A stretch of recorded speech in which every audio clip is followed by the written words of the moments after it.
Happy Friday, Dr. C. Big man! Happy Friday. How you doing? Pretty good, pretty good. Yourself? Yeah, I'm good too, I'm good too. Nice. And congratulations on your new startup, Colors Care, yeah? Yeah, Color Cares. Thank you, thank you. And how's that going? Exciting times, but also very scary times, I have to say. Scary? Yeah. What do you mean by scary?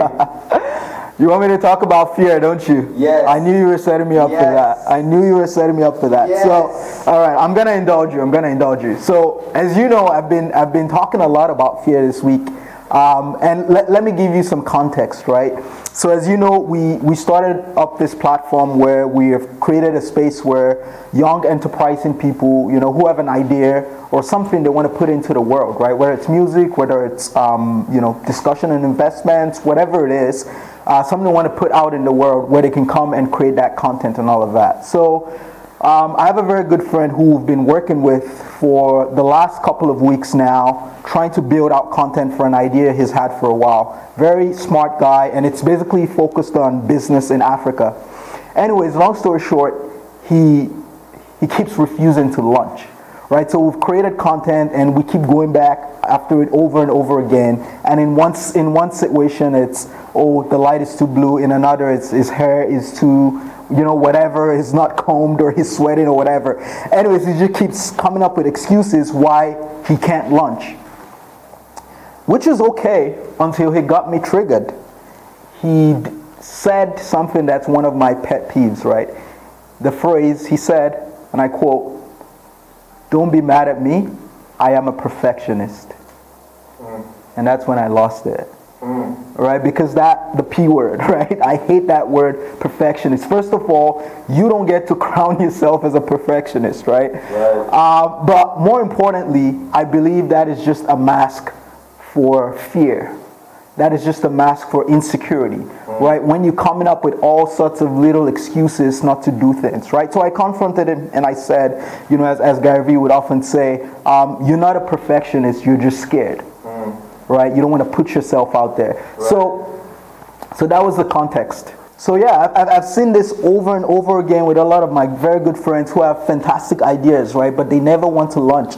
And the analogy that I like to use is sort of, it's not really a perfect analogy, right? But I use the iPhone, right? So you see the iPhone, what, iPhone 11 now, whatever? iPhone 11 Pro. Yeah, there you go. So can you compare that to the first iPhone that came out, right? The like amount of growth and development and how much better it is, right? And I always tell them, you're trying to go to market, you're trying to launch, you're trying to put your art or your enterprise in the world with iPhone 11 Pro.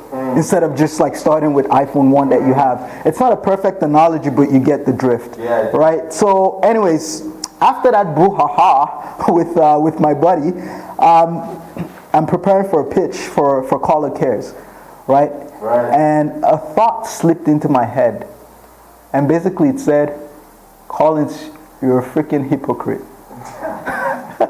And I was like, why? You know, like I'm thinking to myself, and it's like, what you just accused your friend of doing, of being scared, that's what you've been doing for the last 18 years. Oh, wow.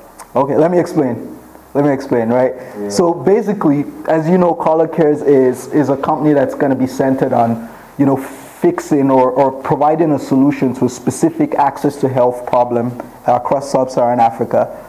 I had an idea, I had that ambition since I was 11 years old. 11. Wow. Not this specific idea, but the overall ambition. Okay. And now looking back, I should have started then.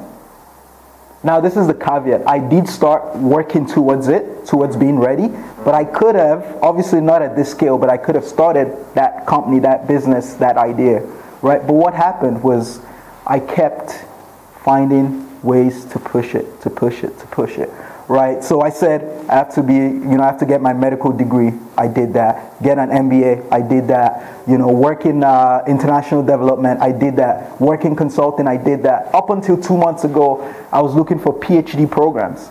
Right? It's like, what am I going to do with a PhD? Just to keep pushing back the starting of this venture. So that's why I started reflecting about fear a lot this week. And so I went back to a book that I read just under a year ago. Fantastic book that I recommend to all my friends who are creatives and entrepreneurs. It's a book called The War of Art by Steven Pressfield. Not to be confused with The Art of War, of course, very different books. But The War of Art by Steven Pressfield. And so Steven is typically a fiction writer, right? But in this nonfiction, so he brings that sort of sauce to this nonfiction element and talks a lot about fear in the terms of resistance, right? About how fear sort of stops us from doing things that we want to do, from accomplishing sort of what our real purpose is. But also at the same time, he also talks about fear as sort of this motivator and this anchor and sort of a way to guide you towards what your purpose is. So anyways, that's why, hence the title of today's episode being The Foil and Fuel That Is Fear. The foil and fuel that is fear. So let's get into it. What are the three? Of course, always come with three key takeaways, right? So the first one today that I want to speak about is recognizing fear in ourselves, right? So we need to understand that this is something that's been blowing my mind all week, that for a phenomenon that is characterized by irrational worries, fear has the remarkable ability to enhance our rationalization, right? To prevent us from doing what we want to do, what our ambitions are. I'm going to repeat that for point of emphasis. For a condition, a phenomena that is characterized by irrational worries, fear has the remarkable ability to enhance our rationalization to prevent us from doing what we need to do. So when we think, there's always 1,000,001 reasons why we should not do it, right? There's 1,000,001 reasons why I should not be doing this video right now. Maybe people are going to laugh at my accent. Maybe people are going to laugh at my enunciations. Maybe people are going to think I'm freaking ugly. There's no chance of that. Maybe, there's I don't have a professional studio. There's 1,000,001 reasons. But the most important thing is that one reason why you should, right? So we need to be very, very, very self-aware and understand that at certain times when we're being very nitpicky, very finicky, quote-unquote perfectionist, we need to ask ourselves, is this attention to detail, which is good, or is this a front? Is this a mask for fear, right? We need to learn to recognize that and confront fear. The second key takeaway is very, very important. And that is recognizing fear in others being projected on you. I'm going to repeat that. Recognizing fear in others being projected on you. I really love that one. Thank you. Let me explain what I mean by that. So, some context. I've started to find myself very often lately, I'll say probably in the last year or 2 years, where I'm having a lot of conversations with younger people, around their ambitions, what they want to do, looking for their purpose in life and all of that. But on the flip side, I'm also having a lot of conversations with people in their 50s and 60s who have young kids in their early 20s, right? And the big thing that I'm noticing between kids and parents is there's often rift, right? Where the child wants to do something that's non-conformist. They want to, engage in an art form. They want to start a business rather than work in a large corporate, whatever it is. They want to, travel somewhere or whatever it is. And the parent on the other side is saying, no, don't do this. It's too risky, right? And I'm starting to find myself in these positions where I'm actually hearing both sides of the story.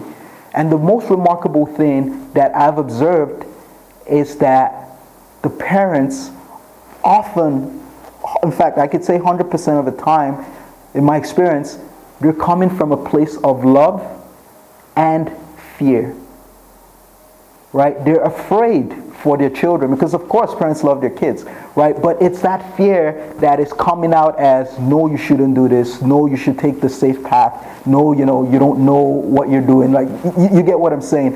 And I'm starting to observe that a lot. And we've spoken before about being careful, being mindful about who you take advice from, right? We have tendencies as humans, when we're scared of doing something, of undertaking a task, of taking the risky path, the non-conformist path, When we're scared of that, we tend to project our fears onto other people and discourage them from doing those things, right? And that is the key thing that I'm noticing. And the reason why I'm emphasizing this is because I think both parties, right, both the, people who are, projecting their fear onto others and people who are being discouraged or being, antagonized about what their dreams, aspirations are, whatever, both parties need to understand and need to be able to recognize that fear when they see it. Because appreciation, understanding, recognition of that can change the discourse, can change the dynamic from one that's antagonistic to one that's an actual, fruitful, constructive conversation. So the third and final thing is related to the second part of the title, right? The foil and fuel that is fear, right? So the third and final thing is the positive. What can we derive from fear as a positive or as positives? Obviously, with my academic background, I always like to go back to psychological concept to dissect this stuff, right? Specifically evolutionary psychology. And if you look at the anatomy of the brain, the amygdala is a relatively small structure, but it holds such a powerful level of influence on our actions, our emotions, our reactions, right? And the reason for that, part of the reason for that is it is the seat of fear, right? That is where, fear is held. And that is because fear is critical to our survival, right? So like with most things in nature, right, we can learn a lot from nature. With most things in nature, there's always a negative and a positive. So with fear, for example, right, it's like how do you tap into that positive, right, that you can derive from it? The first thing I would say around that is you can use fear as a sensor for what matters to you, for what is aligned to your purpose, your like ultimate ambitions and goals, right? Because when something really matters to you, the more scared you are about doing it. Wow. When an idea, when an enterprise, so an art form, whatever, when it really matters, when it's tightly aligned to your core of who you want to be, the higher your fear and the, subsequent, like consequent resistance becomes, right? So a lot of people talk, I don't know what my purpose is, I'm trying to find that could be a good sensor, that could be a good, navigator for you to know that, this is sort of where I should be looking to.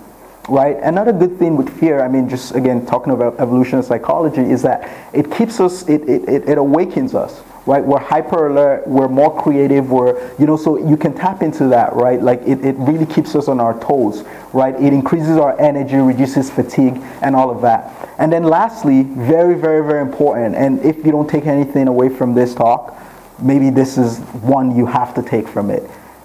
Is appreciate that you will never, never, never not be afraid. Right? You have to learn to act with fear. Bravery is not the absence of fear. Bravery is acting in spite of fear, in the presence of fear.